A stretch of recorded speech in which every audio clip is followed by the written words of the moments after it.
Ақтөбе жоғары гуманитарлық колледжінің мектепке дейінгі тәрбие бөлімінің арнайы пәндер оқытушысы Канатова Алмагүл Канатовна. Мұғалім зор тұлға, ол күннің құдіретті сәулесі іспетті.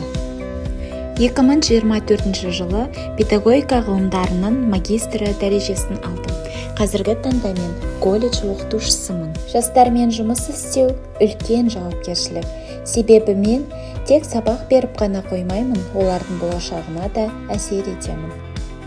Әр студент жеке әлем. Мен үшін олардың арманы, көзқарасы, болашаққа деген сенімі маңызды.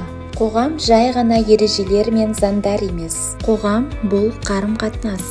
Бұл бір-бірімізге көрсеткен қолдауымыз, түсіністігіміз және құрметіміз. Өзімізді өзгертпей, қоғам өзгере алмайды. Мен студенттеріме өз орнын табуға көмектескім келеді. Олар ертеңгі мұғалім, дәрігер, инженер, көшбасшы. Ал мен сол жолдағы бағыт берушімін. Білім тоқтаусыз процесс.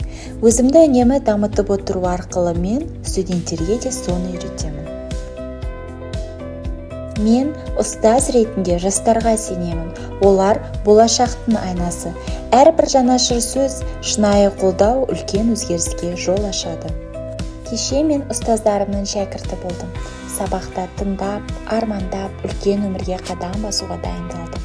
Бүгін мен сол ұстаздармен бірге бір ұжымдамын. Олар маған білім берген, бағыт көрсеткен, жүрек жылуын сыйлаған жандар. Қоғам дәл осындай байланыстардан тұрады. Ұстаз бен шәкірттің арасындағы көпір ұрпаққа үлгі, болашаққа жол. Қоғамды өзгерткің келсе, ең алдымен өзінен баста.